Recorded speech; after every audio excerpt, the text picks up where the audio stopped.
दोस्तों, भारत में एक नई चीज ने ट्रेंड किया है। कोई मुजरिम पकड़ा जाए उसको इनकाउंटर में मार दो, कोई प्रोटेस्ट करे उसे घर को गिरा दो, बाद में कोर्ट कुछ भी करती रहे, कोई फर्क नहीं पड़ता। चीयर लीडर मीडिया इसको बड़े आनंद से बताती है और बेरोजगार दर्शक इसको देखकर खूब आनंद लेते हैं। अभी हालिया मामला प्रयागराज और यूपी के दूसरे शहरों में चले बुलडोजर का है, जिसको सरकार जस्टिफाई करने की कोशिश कर रही है कि ड्यू प्रोसेस को फॉलो किया गया, यानी घर गिराने से पहले जितनी भी प्रक्रिया थी उसको पूरा किया गया, लेकिन ऐसा नहीं है और ये सब इलीगल एक्शन है और सरकारी तंत्रों का दुरुपयोग है। ऐसा मेरा कहना नहीं है, बल्कि इलाहाबाद हाई कोर्ट के ex chief justice Govind Mathur जो पिछले साल रिटायर हुए हैं, उनका भी मानना है कि यह एक्शन इलीगल है, आर्बिट्रेरी है। साफ कहना है कि इवन अगर कंस्ट्रक्शन इलीगल है, जो कि करोड़ों हिंदुस्तानियों का है, तो भी आप संडे के दिन इस तरह से उस घर को नहीं गिरा सकते, और खास तौर पर तब जब एक सिटीजन आप ही कस्टडी में हो, यानी पुलिस कस्टडी में हो। ये वही जज है जिन्होंने सीए प्रोटेस्ट के वक्त यूपी गवर्नमेंट के उस फैसले को, जिसमें प्रोटेस्टर्स की फोटो के साथ एक होर्डिंग लगा दी गई थी, उसको अनलॉफुल कहा था और बाद में इसको हटाने का ऑर्डर दिया था। आपको बता दें कि बहुत सारे सुप्रीम कोर्ट के रिटायर्ड जजेस ने सुप्रीम कोर्ट के चीफ जस्टिस को लेटर लिखा है कि सुप्रीम कोर्ट इस मामले पर सुओ मोटो एक्शन घरों को गिराने और लोगों को इलीगली डिटेन करने के ऊपर ले और यूपी के बिगड़ते हुए लॉ एंड ऑर्डर को बहाल करे।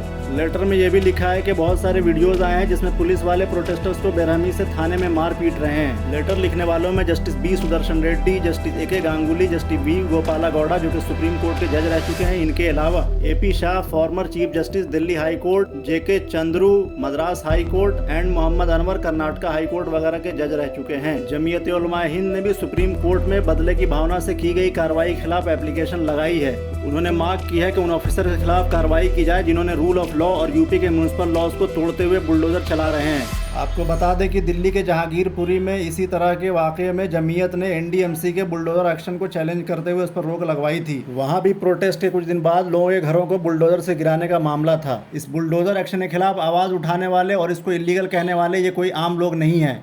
ये कोई आम इंटेलेक्चुअल होते तो मैं इनकी बात नहीं करता, लेकिन ये लोग सुप्रीम कोर्ट के जज और हाई कोर्ट के चीफ जस्टिस वगैरह हैं जो ऐसी बातें कर रहे हैं और इस तरह के सरकार के पागलपन वाले एक्शन को गलत कह रहे हैं। एक आइन को इनसे ज़्यादा कोई नहीं समझ सकता है और ये लोग जानते हैं कि एक डेमोक्रेसी में कुछ ऑर्गन्स होते हैं और सबका काम बटा हुआ होता है, और सरकारें खुद ही कोर्ट वकील और जज बन जाएं तो फिर ऐसे संविधान का कोई फ़ायदा नहीं है। ये लोग जानते हैं कि रूल ऑफ लॉ यानी कानून के राज का खात्मा हो जाएगा और लोग धीरे धीरे सड़कों पर हर चीज़ का फैसला करने लगेंगे, और फिर दुनिया को जो हम चीख कर बताते हैं कि India is the largest democracy, यानी इंडिया सबसे बड़ा जमहूरी मुल्क है, तो ये कहने के लायक नहीं रहेंगे। अब देखना यह होगा कि सुप्रीम कोर्ट अपने फॉर्मर जजेस की बात को मानते हुए इस पर सुओ मोटो एक्शन लेती है या नहीं, या फिर इस तरह लोगों के घरों को गिराने का ट्रेंड जारी रहता है और आने वाले दिनों में इस तरह की घटना एक आम सी बात होती है, या फिर सुप्रीम कोर्ट इसका संज्ञान लेती है और बहुत ही सख्त सा फैसला लेती है और सरकारों को और उनके अधिकारियों को इसका जिम्मेदार ठहराती है और उनके खिलाफ एक्शन लेती है, और ये सब आने वाले वक्त में ही पता चलेगा।